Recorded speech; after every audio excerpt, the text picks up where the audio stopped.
got enough evidence. We've got an email from a minister demanding a payment for a specific contractor called Lone Rock Construction.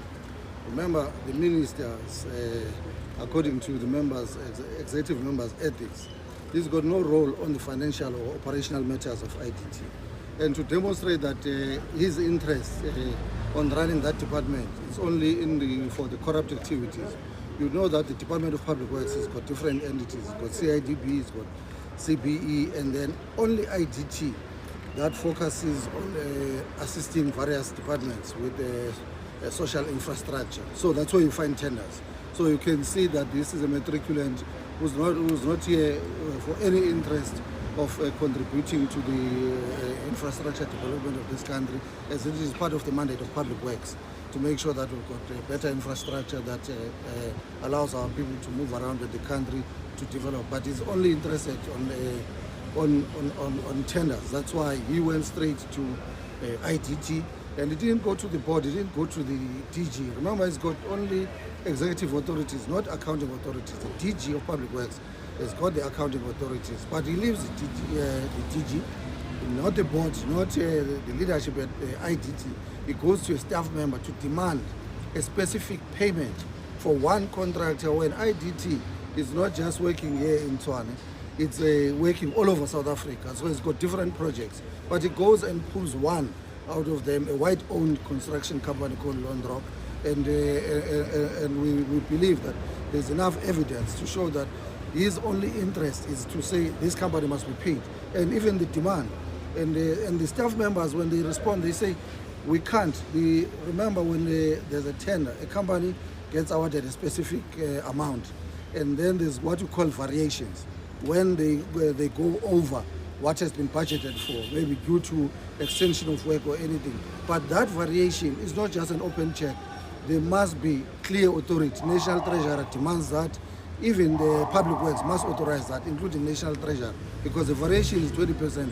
That's why you can see this criminal, that's why he wanted to steal, because he didn't want even to listen to the staff member when he's saying, no, but this must be approved by National Treasurer. We can't just pay variations which have not been approved by National Treasurer or even Public Works. But he left all of them and demanded and threatened this staff member, because you can see that there are corrupt activities between him and Lone Rock, and he was there to benefit. So we know, and we've given police enough evidence. So they're not going to do a lot of investigation, because from the email that we have received, it shows that he's involved and he can't deny it.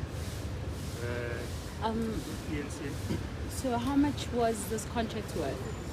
Remember, this is an anonymous tip-off, so we're not going to give you the contract amount. Also, the staff member, because we have to protect that staff member. We don't know. He's dealing with the construction company, which, you know, some of them are involved in that thing, what you call construction mafia. So we're not going to compromise the safety of that. But with the evidence that we've given police, we know where is the contract. It was the fixing of the sinkholes at waterproof base by the company called Lone Rock. So the evidence is there. We want to give the police space to go and deal with it. But dealing McPherson, we know that he's a corrupt matriculant. That's what we caution Cyril when he undermined people like Sikhle. Sikhle ran this department whenever he had issues. Now you bring a matriculant who's corrupt and white, and because he thought he's a white person, maybe we're not going to make them accountable. With the EFF, everyone who's leading this country, whether you're black or white, once we suspect that you're involved in corrupt activities, we're going to make sure that we involve the authorities to follow up on that case and put you behind the bars. Kaya? Thank you so much. Please talk News. SG, what charges have you put forward with regard to the minister? And then also, there have been cases similar to this in the past, and the NPA has been dragging its feet. I mean, I'll give an example, a similar case. It's still dragging. How are you going to make sure that this one will get full attention? We've opened a case of corruption against the minister, because what he has done it was on corruption tendencies and activities to go and demand payment for a specific contractor and leave all the entire contractors that are still owned by this uncommitted government, all the way from Eastern Cape and everywhere else. But he goes and picks one white contractor whom we believe are his own friends and his beneficiaries. So look, we know that we've got an incompetent government, but we're not going to stop doing what we're elected to do by the people of this country. We are members of parliament, we are the opposition, or maybe we can call us the main opposition in parliament, because we are the only one who are doing the work of holding the executive accountable, which now it's a coalition of DA and the ANC. We know that they drag their feet, especially when it's about their friends. So even in this case, we're going to follow it up and make sure that the NPA, they see to the end that there's prosecution that is going to take place for this case and all other cases that they seem to be dragging their feet. And the charges? The charges. Corruption. No, I responded yes. We opened a case of corruption. Yes. Sure. One question is just about the parliamentary side of things. Are you going to refer this to the ethics committee in parliament, or have you done that, or what's going to happen around that? And secondly, are you willing to share this email? Are you willing to publicize them, or how? We're going to take this matter to the parliament and make sure that it's reported there.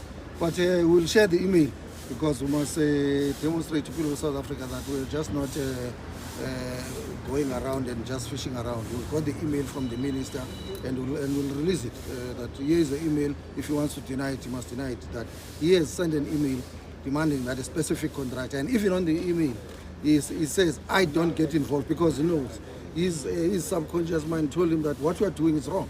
You are getting involved into corruption. He says it on the email that naturally I don't have to get involved on this case. But this one for Lone Rock, because it's too close to his interest, he decided that I'm going to violate the members' ethics, I'm going to violate the laws of this country, and I'm going to make sure that what is expected of me as a member of the cabinet, it doesn't matter as long as my personal and monetary interests are being served, and he was prepared to do that, so he must face the music.